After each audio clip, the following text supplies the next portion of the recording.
All right, back on the podcast. We're back. Good to Friday see night. ya. Friday night. Got big plans here, but we're here to talk about one thing and one thing only. Yeah. That's love. Love is in the air. Love is chemicals in your brain, pretty much, is what I've found out. Yeah. Yeah, so... Why do you want to talk about love? Has love been on your mind? We'll get to that. But they're saying that your brain, when you're in love, is pretty much the same as your brain when you're on, like, cocaine. Yeah. Like, the same center of that brain starts, like, activating, and you basically are under the spell in the beginning, from what I've seen. Okay.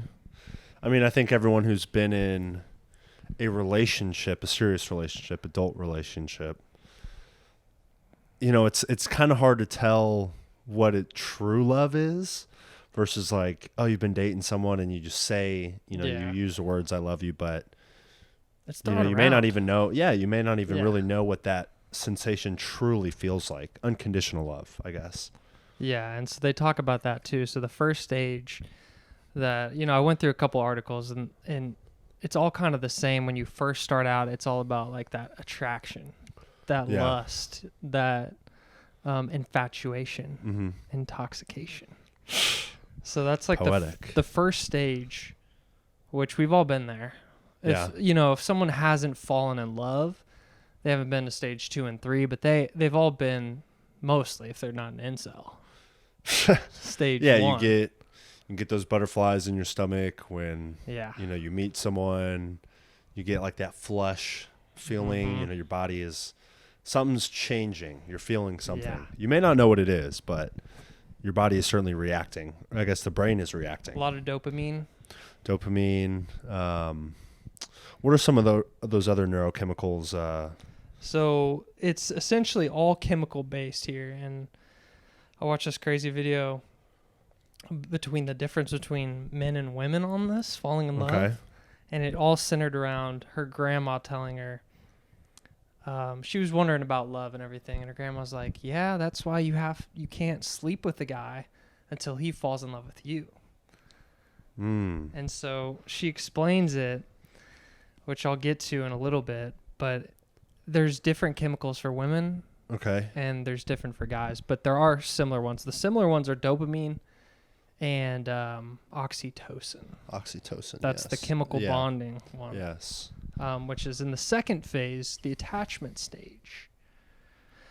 But going back to the first stage, the intoxication phase, that's basically when you're kind of like, you have the rose colored glasses on. You don't really know.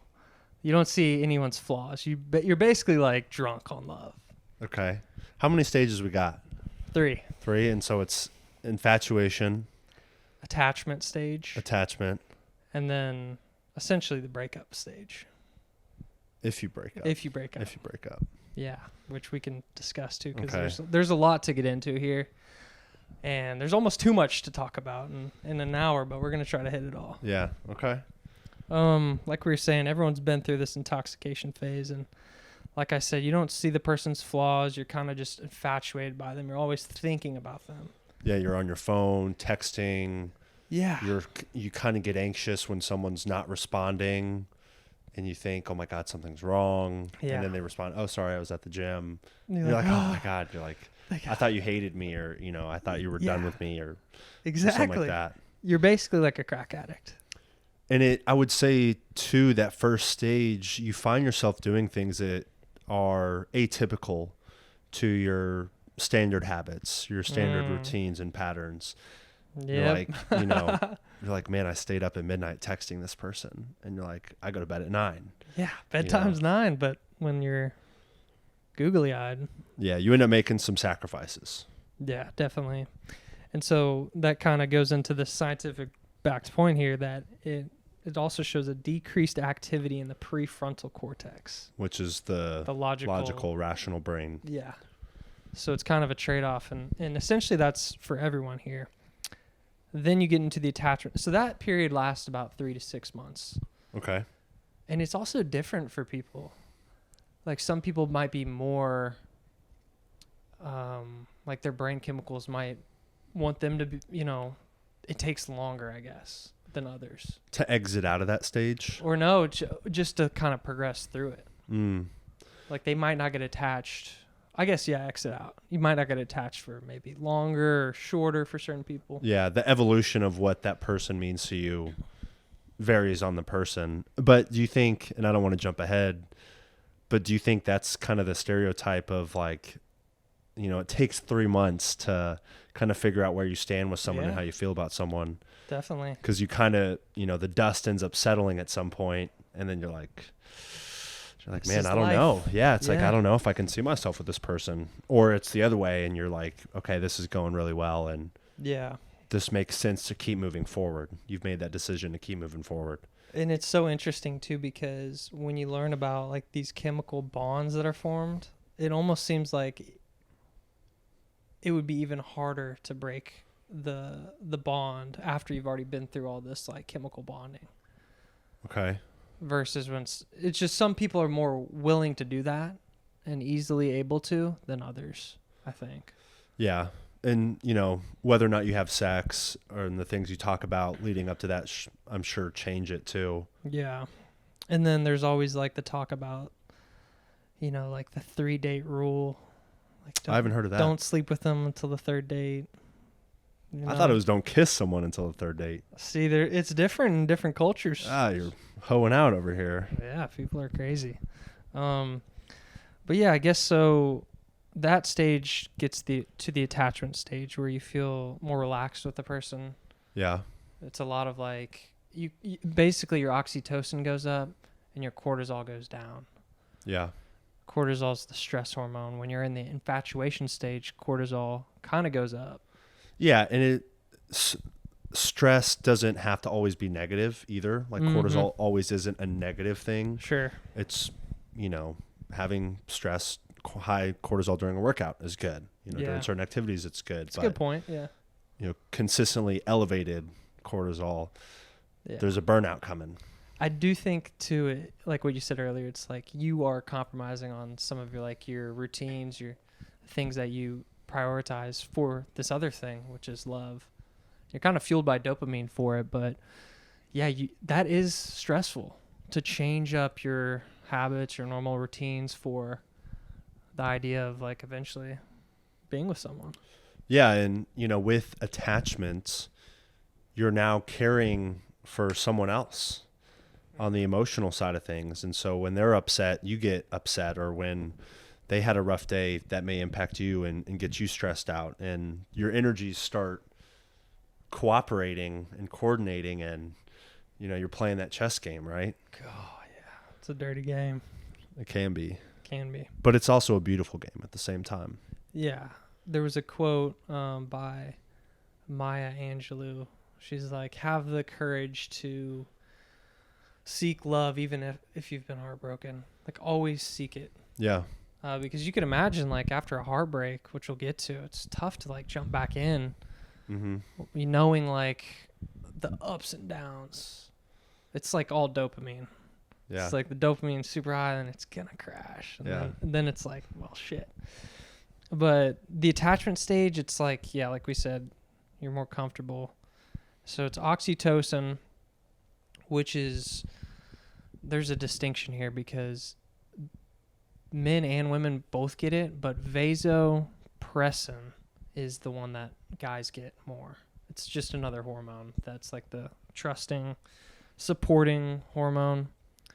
We can get to this, but this is crazy. So this kind of goes into what that grandma said about not sleeping with the guy because basically a huge release of oxytocin happens after you orgasm. Mm-hmm. So, which is crazy because for men, our vasopressin or whatever after we orgasm goes way down. Oh yeah, the post-nut guilt or post-nut clarity. Exactly. And that's just like the craziest thing. So it's just like biological differences between men and women. Yeah. And so, but we've all been, at least I know I've fallen in love and I've been through this stage of like when you finally like feel comfortable with this person. It's like you can relax, take a deep breath. Yeah. And it's a nice stage to be in. Yeah, because at the end of the day, you're looking for a partner, and you can't always be in date mode. No. It's like real life is taking place, and you need someone to just be there by your side without the focus of, okay, I'm looking to have sex with this person at this moment, Or even like I'm putting like this, oh my gosh, this is like the best version of me out here. Yeah. Like I can kind of just be myself at this point. Yeah. 100%. And I know you're going to be with me, Yeah. Yeah. You have to, and takes it's time. So, it almost seems like we're trying to simplify something that is probably the most complicated thing that human beings experience. Yeah, you can't fake it either. No. Like you can't fake any of this. And if you start from the beginning by putting up a facade and trying to be someone that you're not, and you're trying to move through these stages being inauthentic, like you're going to get burned. Or you may be fooling yourself and tricking yourself of, man, I want this so bad, without just letting it go through its natural course. And like you have no foundation. And that's how, for me, I feel like that's how, in my own personal experience, that's how I've had some relationships fail. I've tried to be someone different, or, you try to be someone else because you think that person may really prefer that version of you versus the person who is, sitting there 24/7, We've all done that. Yeah. And that's like a natural thing to do. Yeah. You want to just, at the end of the day, like the love, you want the chemicals in your brain, you want the love. So you'll end up doing those things. But like you said, it's kind of a short-sighted thing because you get burned. And you 100% get burned. Or you got to burn someone else. And that fucking blows. Yeah. And then that's just like what it ends up being. So we can go ahead and move on to the breakup part. Kind of moving through it quick, but there's a lot more to discuss here. But so you have that moment where you're just not vibing anymore. Like it's becoming more cortisol, less oxytocin, and that breakup happens. And when that breakup happens, the insular cortex of the brain, which processes pain, that's physical and mental pain. Mm-hmm. So like you think about a breakup, it's like not like breaking your arm. Yeah. But it's pain. Yeah. So that brain region is sirens. Pulsing. Yeah. Yeah, pulsing for sure. And so it ends up coming around to you realize that dopamine is not going to come anymore. And that's like, it sounds really transactional when you say it like that, but dopamine, you get dopamine from everything. Doing things you like to do, exercising, listening to music, and then having like a partner that you love to see and everything, and all the things that come with that dopamine, it's not coming anymore. So it's like the pain starts to hit.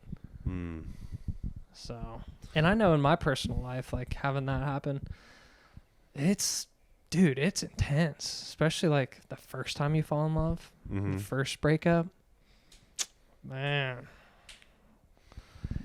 But they do talk about how you can get through that is basically replacing that dopamine with something like positive, like hanging out with your buddies, working out.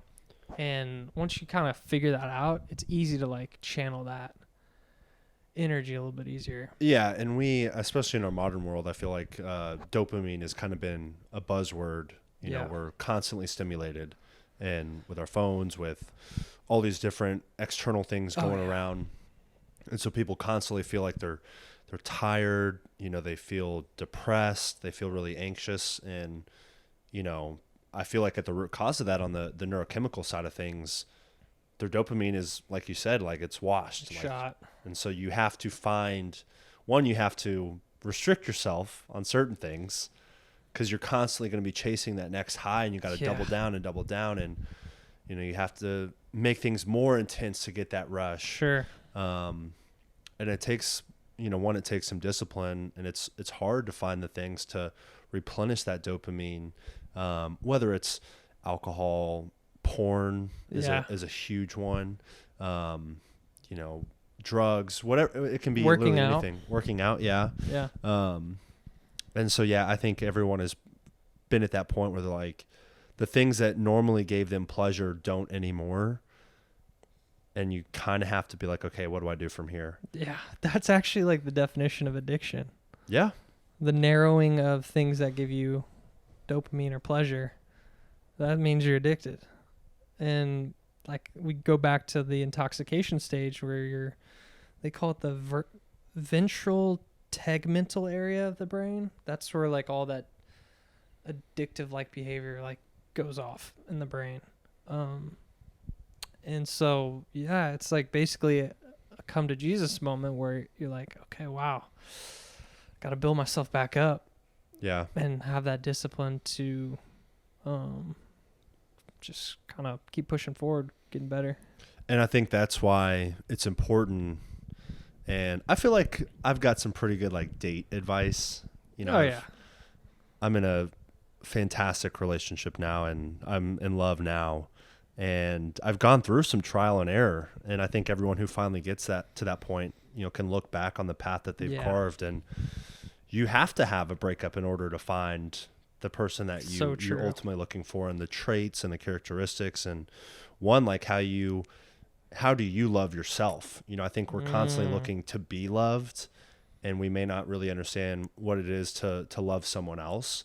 And so, you know, it's like everything great in life comes with risk, and it comes with hard times, right? Yeah. And so I think it's important at the beginning to not set yourself up for failure in terms of, you know, the dates that you go on, the things that you share. I feel like because we're in such like a hyper sexualized world, and things are so fast now that, you know, and online dating is a reality, and that's how people meet, which is totally fine and normal. But everything goes from like not knowing that this person existed to, you know, now we're in love after a month. You know, that doesn't seem sustainable. Yeah, it seems a little crazy. It seems a little crazy. And so that's where I think you have to have some discipline on the beginning side of like setting boundaries and respecting yourself. Because I feel like a lot of the times people get into something and they dive 100% in, which I don't necessarily think there's a problem with that. But I feel like you're setting yourself up for failure when the dust settles, you know, after you get through that intoxication stage. And now you have to go back and return to your normalcy, your equilibrium. And that person's now like, well, you know, we were texting all the time, and now you're not responding to me. Yeah. Or now we're not going on dates every weekend and getting drunk, and, you know, all these super dopamine heavy activities. And like now it's the 9 to 5, right? You gotta clock in and pay your rent. And so for me, I think personally, what's helped me in my current relationship is setting some boundaries from the beginning and withholding yourself, even though you want to give everything and because it feels so good and you care so much about that person, you're so interested and intoxicated. Definitely. Like you got to put down that drink, you know, get the buzz, but put down the one that's going to make you drunk and lead to something bad, you know? Definitely. That's interesting. So like you said, it takes discipline to basically pull back when you want to pull forward, because you're intoxicated and you have all this dopamine, and it's almost like you have to hold yourself accountable and kind of understand what's happening to you. Yeah. In the stages. Yeah. Which I've never really done that in my relationships. I think I've kind of known that. In looking back on it, I've felt myself go through the stages, but during one, I haven't realized that like what's happening until it's already happened. Yeah. So I feel like that's good advice for a lot of people. Yeah. That might be going through the beginning of the intoxication phase, or even maybe attachment or breakup. Yeah. And I think the other side of it too, excuse me, your words matter. And once you say something, you know, when you say that I love you, that's huge. Like, do you really fucking mean it? Do you really, at the end of the day, have you thought enough about what you're saying? Because imagine being on the other side of that and someone telling that to you, and like the power in the words. It's a very powerful thing. Yeah. And it goes in the same thing with like the transactional sex period that we're in. It's like, that is like the most intimate thing you can possibly do, And it's just swipe, next person, next body. And people wonder why they're in poor relationships where they get treated like shit and they're treating people like shit. It's because they don't value it. Yeah. And they don't treat it like this precious thing. You're right. And that's hard to do too. You know, when you're attracted to someone and they are attracted to you and you want to get down and dirty and, you know, you're like, I feel like I need to wait on this because I care so much about you. Yeah. And I want to make sure that we do this the right way and don't get caught up in the materialism and the physical, and establish the emotional first.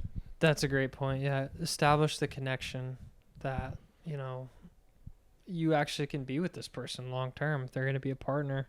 Yeah. Knowing them. Because yeah, it just goes back to that infatuation stage where you kind of like are a little bit, you know, not seeing as so clearly. So you're more willing to go through and have, you know, some of those unprotected sex type deals, which people have accepted the lie that it is like, it's not a big deal, but it kind of is. Yeah. It's huge. It's a huge deal. And we're not perfect. Yeah. You know, we're far from perfect.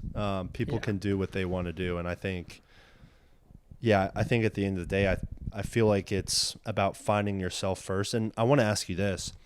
Do you think that you can get into, do you think you can really fall in love with someone and be in like a loving relationship if you truly do not love yourself?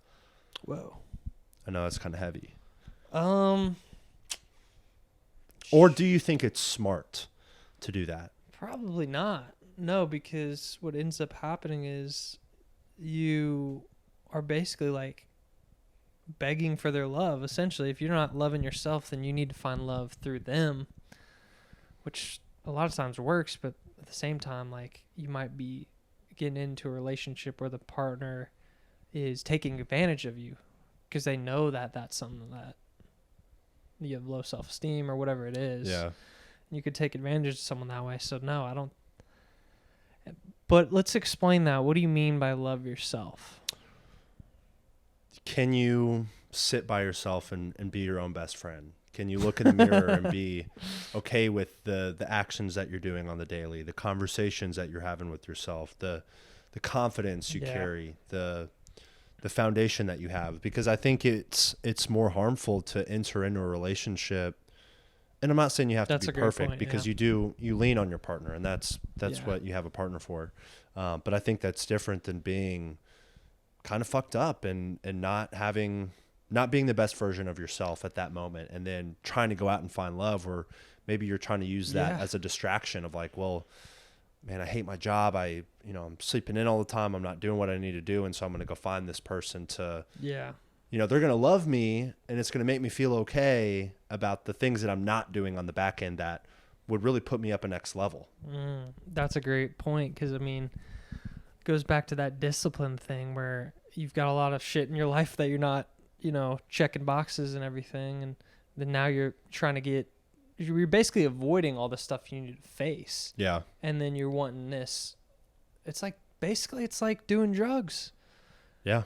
It's like, all right, my career's not good. I'm overweight. Keep ordering on DoorDash. I fucking just like a dopamine's crash. I need another hit. Yeah. Let's smoke the pipe. But the pipe is Hinge, and now you're doing that. And yeah, it's a huge point because I feel like in my life too, the relationships that I've been in, they come when I'm like centered in my life. That's a better way to put it. Centered in your life. Yeah, I guess that's less harsh than your damaged goods looking for a home. Yeah. Knocking on doors, looking for a warm bed. Yeah, and that's where I feel like you end up not choosing the right person. The right person because you're just looking for anything. Yeah, great point. Yeah, I feel like that's so true, and and I kind of have some articles in here about like how you were loved when you were younger develops your attachment styles, and we can get into that. I didn't really do much research on that, but wanted to bring it back to the grandma when she said that don't sleep with the guy until he's in love with you.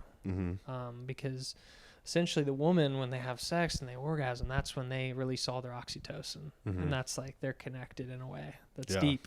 So it's huge. But it's interesting. So when you fall in love, woman's testosterone increases. Serotonin goes down. Oxytocin goes up. And on the man's side, the dopamine is up. Vasopressin is up. And the testosterone goes down in the man. Really? And that's a key indicator. Are you talking about during sex or just throughout the relationship? It's right before the man commits. His Okay. testosterone is low. And then that ends up leading the way for that vasopressin, the feel connected chemical in the guy, to take hold.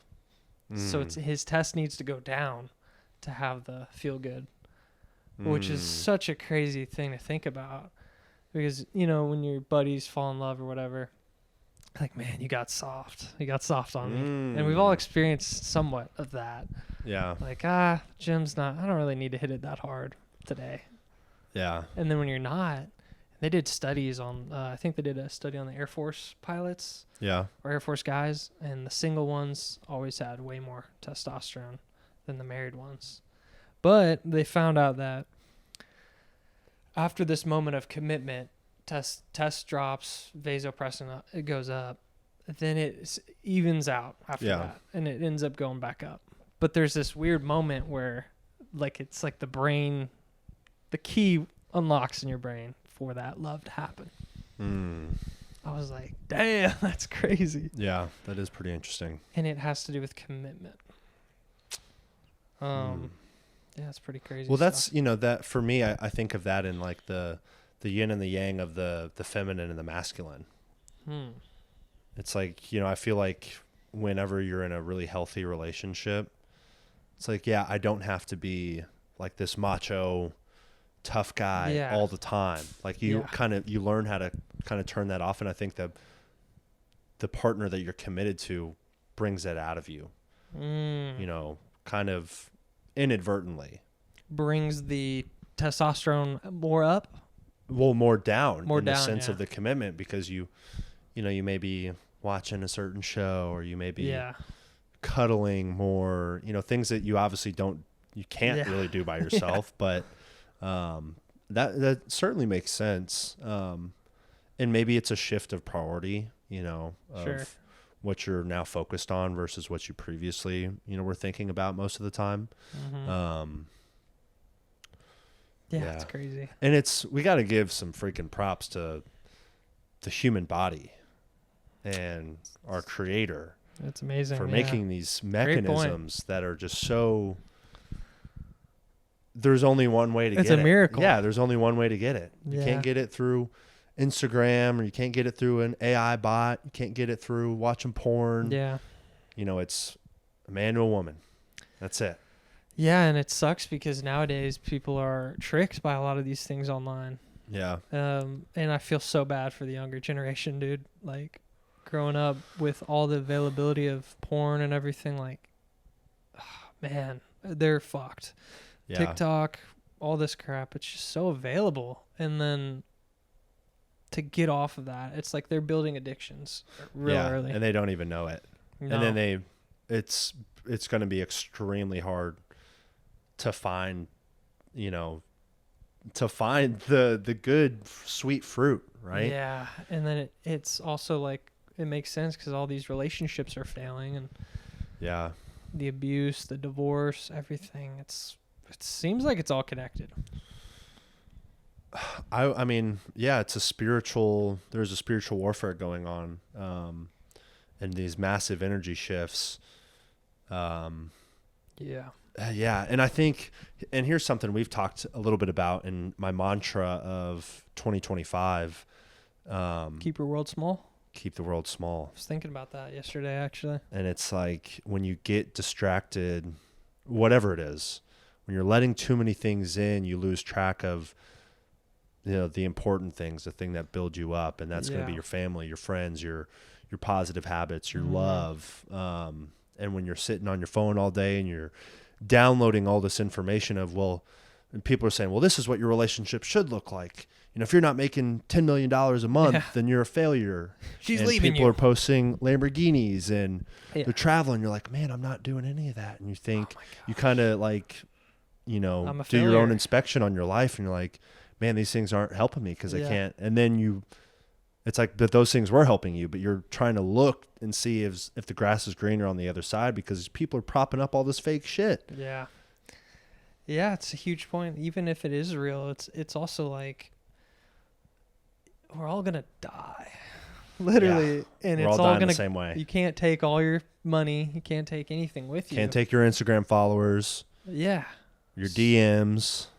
It's a temporary life on earth, and yeah, Yeah, we're gonna have to find a good 2026 mantra because let's get it. the make the world smaller has been great for me this year and kind of grounding Yeah. of here's the shit that really does matter. At the end of the day, when you lay your head down on your little pillow, Suck on your thumb. yeah, you put your passy out, what are you going to be proud of? And what ultimately makes you feel good as a human being and a contributor in this world? It's going to be your relationships, and it's going to be being a good person and helping others. Yeah. Not the...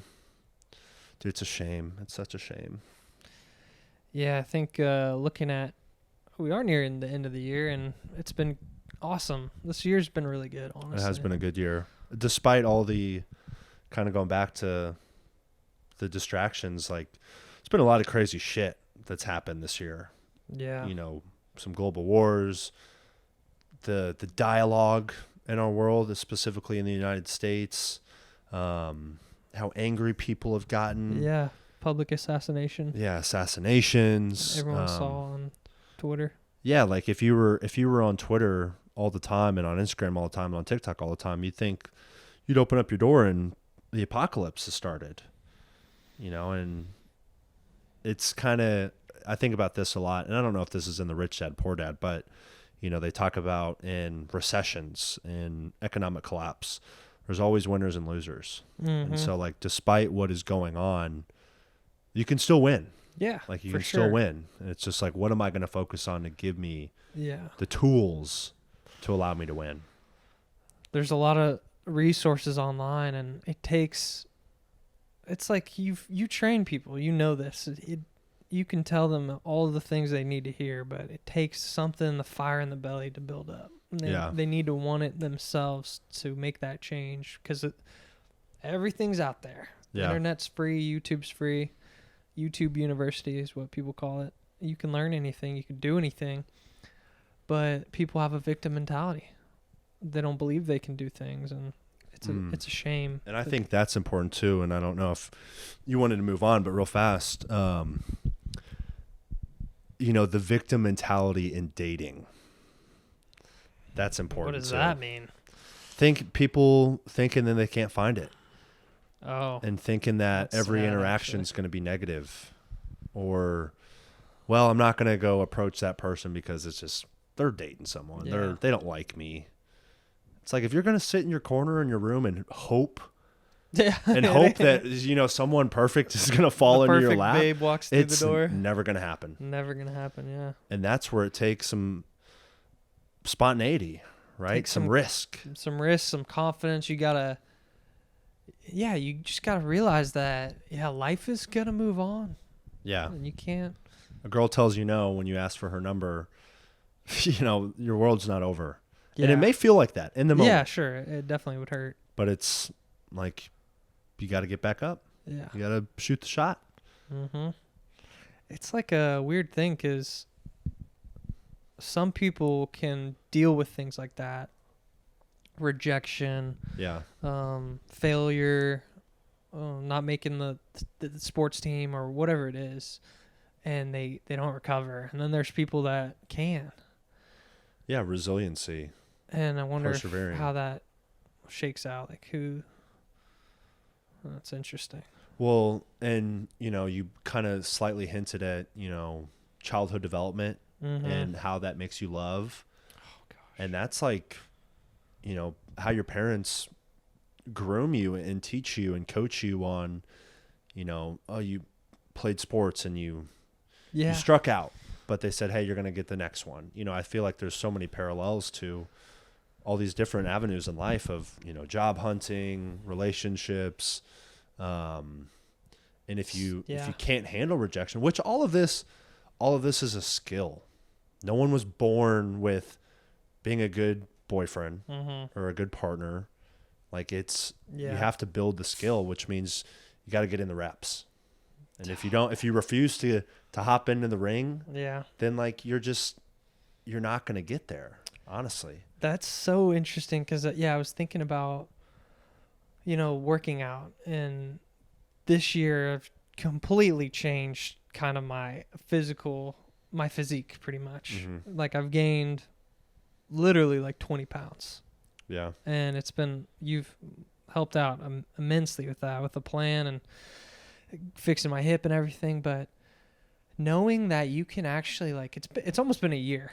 Yeah. And we started in January, and it's just knowing like this progress can happen. It's going to take time, but if you chip away at it every day, you're going to eventually see the fruits of your labor. And then what that made me think is like, well, if you can do this in this avenue, you can basically apply those same principles to another thing that you want to accomplish and another goal that you have.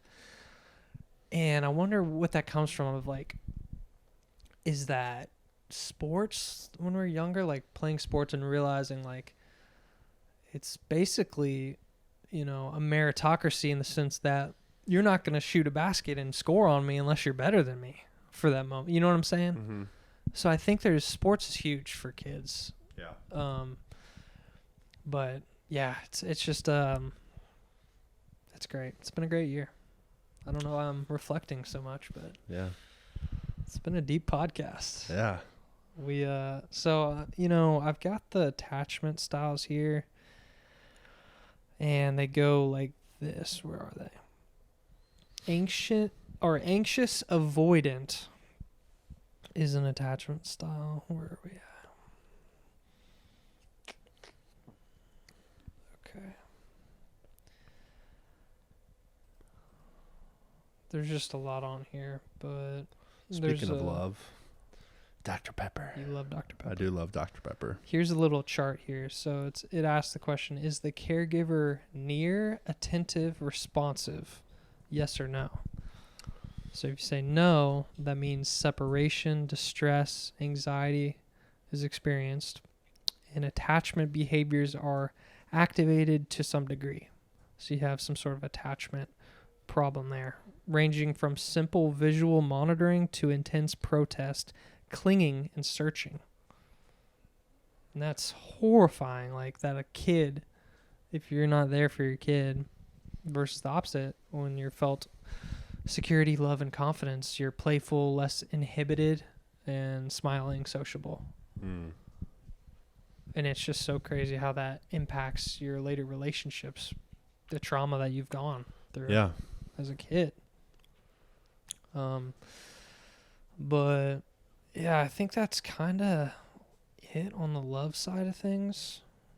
I guess there's some other stuff we can just rattle off, current events. Or you have anything else on the science of love?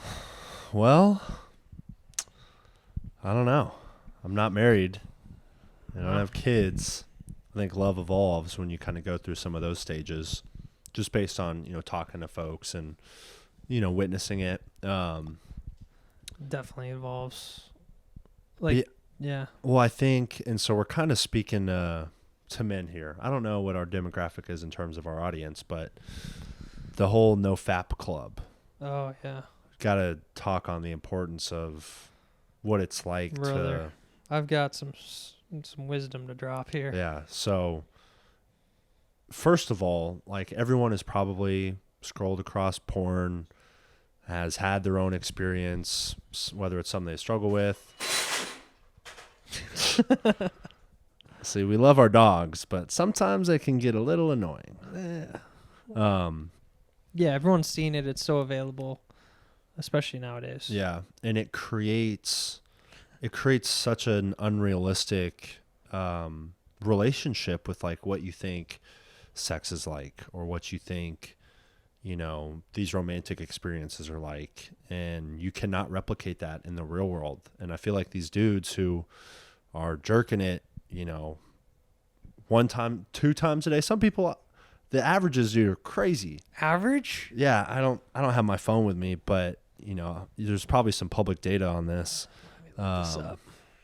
Average? Yeah. Let's find out. Let's see if we can get any type of information on, porn usage. And this is I think this is also like a weird conversation to talk about, because it is like kind of humiliating. It's pretty vulnerable. It's very intimate, but this is something that's fucking a lot of people over. I think it's probably the biggest scandal out right now that's not talked about. Yeah. In the manosphere for sure. Okay, so it says teens 15 to 19, 4 to 7 times plus per week. In the 20s, 3 to 5 times, 30s, 2 to 4 times per week. Yeah, so a few times weekly is the average. Yeah, and that obviously varies. At the same time, who's gonna be like, yeah, I did it 5 times? Just like no one's filling a survey out, and saying that. Yeah, but yeah, man, it's super toxic. It's destructive. It's an addiction, just like any other addiction, like alcohol or weed or anything like that. But it is a little bit more destructive. There's a lot of stuff about that in the Bible, like the sexual immorality, being there's external sins that you commit, like stealing and all this stuff, but then the sin you commit against yourself is the sexual immoral sins. You're fighting for a spot over here. The doggos coming through the pod. Perfect, Niner. So yeah, I think that's a huge problem for people, but there's an interesting phenomenon that happens when you hold in your semen, because it's the life force. Yeah. What'd you call that? Sexual transmutation? Yeah, it's basically changing that powerful life force energy into positive things for your life, like creative things or your goals. And I practiced it, I'll tell you that. Yeah. I got to close to like 60 days. Yeah. And it was, let me tell you what, it's so crazy because you think it sounds woo woo and everything, but you literally like feel clairvoyant. Yeah. And there's a lot of dude, what are they doing? There's like a 2x2 square in here and trying to fit 3 dogs in this. Yeah. But yeah, it's pretty crazy. I mean, there's videos online of like secret societies. That's essentially that people say that secret is secretion, and it's all about semen retention, like these secret societies. And that's like a hidden secret. I guess it makes sense if you think about the world in a way where people want like overly sexualized world where you're just like busting all the time. Yeah. Versus the world where you're controlled and you have discipline and you can resist the hot chick that walks by you in the gym. You don't have to break your neck looking. Yeah. Like you can resist your mammalian brain and kind of go to a higher level. Yeah. And there's also, I don't think we talk enough about like, people don't talk enough about men's mental health, right? No. Think about how big, what you just talked about of the retention side of things and the mental clarity and the fortitude. And then think about how you feel like when you're on the other side, when you're stuck in that guilt and the shamefulness and like you look in the mirror and it's, that post-nut clarity of like, dude, like, really? That's what I just watched. Damn, it's gotten this far. Yeah, but it's like... That's the sad truth about it, too, is that you kind of... What ends up happening is you can't get down with the normal. Yeah. It just keeps getting more novel. Yes, and that's what Nick Fuentes, they talked about that on Tucker Carlson, and I'm glad he brought that up because it is something that is eroding relationships, and just completely contributing to the decline in men's mental health, because it is such a toxic thing and it is disgusting. There's no justification for doing it. It's all pleasure based, and it's fucking evil, dude. Like, it's so evil. It is bad too, because biologically, like, that signals in your brain that you just, reproduced with someone. Yeah. Like, oh, you're populating the earth over here. Yeah. And your sock. But you're not. And then you release a whole bunch of like estrogen and prolactin. You have no motivation. Yeah. You're basically just like, you're brain rotting.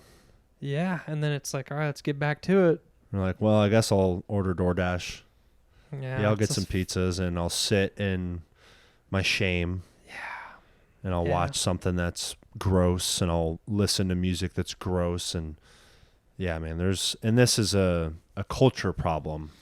And I think these things that exist in our culture are detrimental to men. Yeah. It's just, they're preying on our biology. 100% they are. I mean, and this conversation's good to have, and other men and young men need to listen to it to realize that you got to rise above, and you got to take control of your life. You can't be a victim. Yeah. And harness your power and be a man and so we need to do like a porn protest. Should go to. But like, I'll ask this and then we can move on. Why is it legal? Come here. I think it's just because they make a ton of money on it. That's probably why. Like, you could say that about alcohol. It's like, why is it illegal? Well, yeah, but it shouldn't be legal. I know Texas had the ban on specific sites, I think. Certain sites, yeah. If you're in Texas, you can't get on them.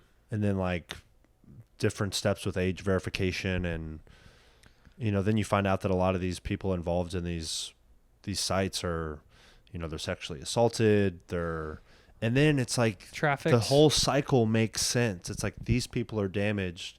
They're seeking this, they do that, and then they finally find themselves. And after 10, 15 years of doing it, and like the Bonnie Blue, and it's like, how fucking gross.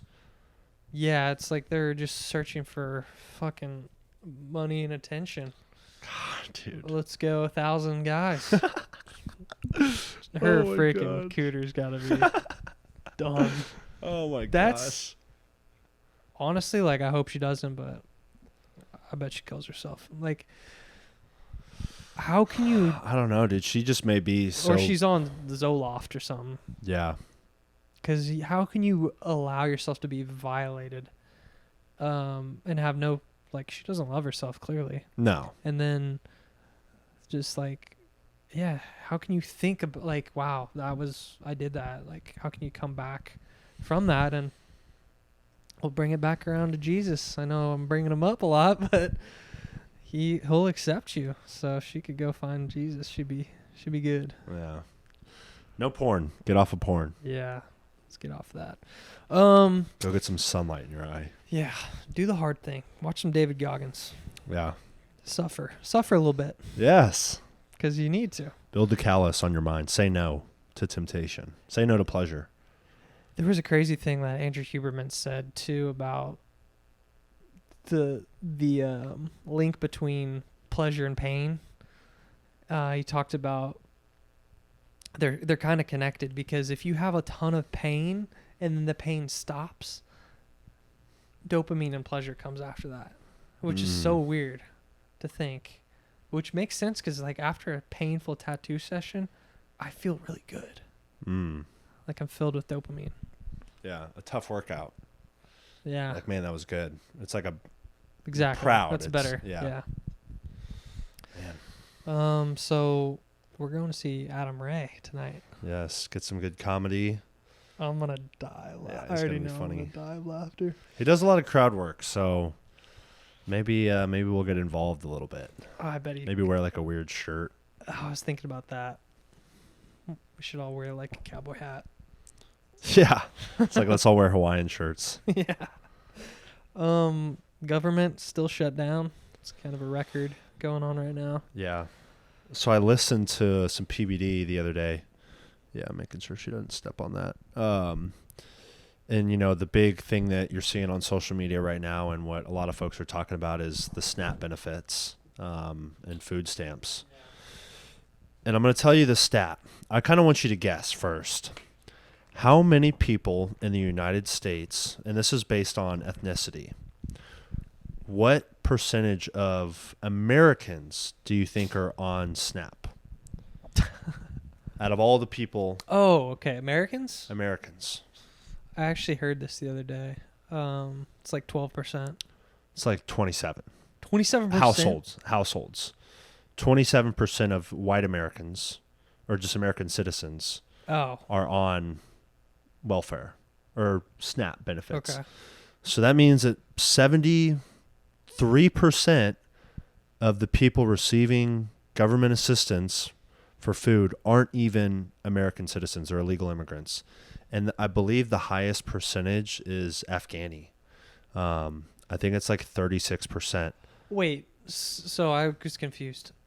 Out of all the people getting SNAP benefits, Correct. Only 27% are Americans. The rest American are citizens. The rest are foreigners. Illegal immigrants. They don't pay taxes. So You're handing out free lunches to Afghanis.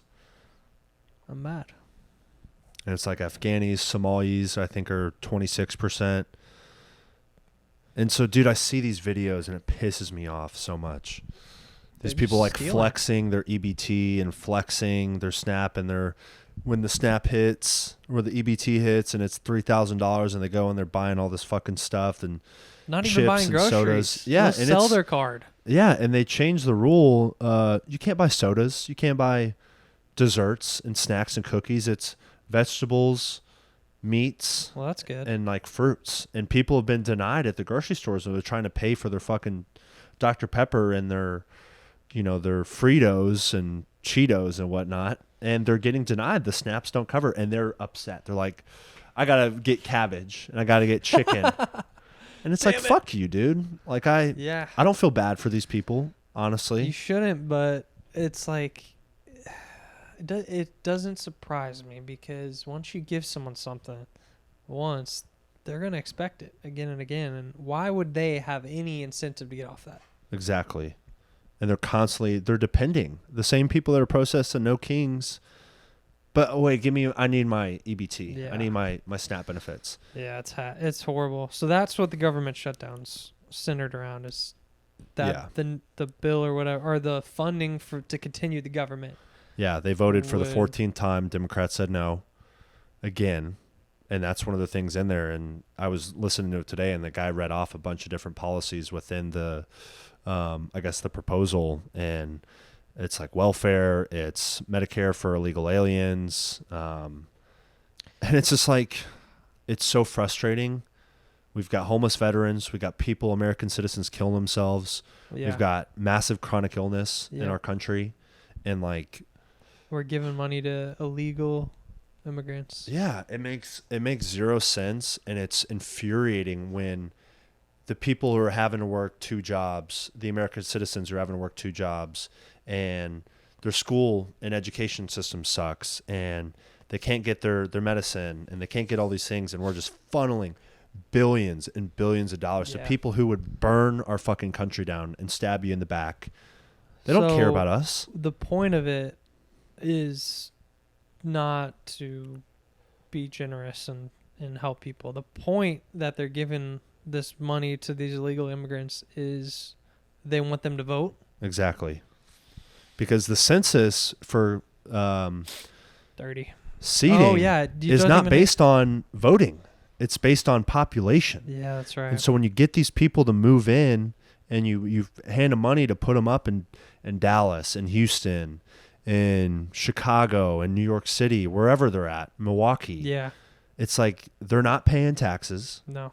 They're not contributing because they're depending on you paying them to stay at home and pay for the groceries and pay for their bills and pay for their streaming service. Everything. They're taking everything. They're not contributing at all. And that gives them more Senate seats or something like that. Yeah, they get more. Of the population. Yes, 100%. So it's a huge strategy. And that's why they're not opening and voting to open, and then they're blaming people. Well, you're not allowing these people to feed their families. And it's like, that's the headline that gets put on CNN. And people are like, oh my gosh, it's so evil. Republicans are so evil. It's like, you don't understand what's really happening and why there's such a pushback. The trick. Yeah. The toxic empathy. Yeah, that's exactly it. Yeah. Yeah, it's crazy. And now it's, I mean, the flights are being, the FAA, you know, people can't work there. It's just like, when is it going to change? Yeah. But, you know, I don't feel bad. And I don't hate that I am saying that, because it's unfortunate. But there's too many issues in our own house. If our house is on fire right now, this house caught on fire, like, I'm not going to go to the neighbor's house and, like, you know, oh, dude, it's so frustrating. Like, we got to help what's here. We got to focus on what's in front of us here, and not people that won't assimilate to our culture and support. Frustrating. Yeah. Yeah, it enrages, outrages, the whole thing. Maybe I should be a politician. I don't know about that. I feel like I'd be a good politician. Do you think so? What would my slogan be? Eat more beef. That you could literally run on that. Eat more beef. And then, like, spiderweb that into how that affects everything else. Yeah. Drink more creatine. That's a good one. Yeah. Or just fucking look at the sun. You're the sun guy. I'm the sun god. Soul bra. You just show up and you're like super tan. Yeah. Yeah, tan is a sign of health. Yeah. All these people are pale. I feel like I get complimented a lot on my tanness. On your skin tone. Yeah. Oh, wish up, papa. Well, our last podcast broke records. Yeah, it did pretty good. So we'll see if we can get on that level again. I mean, thank you for the subscribers that have joined since. We'll hopefully keep bringing you quality podcasts. Yeah, we may have a guest here in a few weeks. Let's go. Who? I don't want to name drop her just yet. Oh yeah. But I think she would provide some pretty some pretty interesting insight. So we'll see what that looks like. But yeah, shout out to the subscribers. If you guys got some things you'd like to hear us talk about, or we need to do like a weekly subscriber question. We should. Or I was thinking. Or maybe a giveaway, some elements. Could do. Let's do that. Or a free workout program. Yeah, come work out with us. How about that? Yeah. But yeah, I know it's kind of interesting topic today. Typically a little different than maybe some of the things we normally, speak about. But yeah, I feel like this was a good one. Valuable. Very valuable. It's a good one. And wherever you are in the stages of love, just remember, don't let that dopamine run too high. No, but remember to put yourself out there. Yeah. Be confident in yourself and love yourself, like you said. Yeah, love yourself. Do that first, actually. Build yourself up. Feel good about yourself. Facts. Get off that private browser. Yeah. All right. Good episode.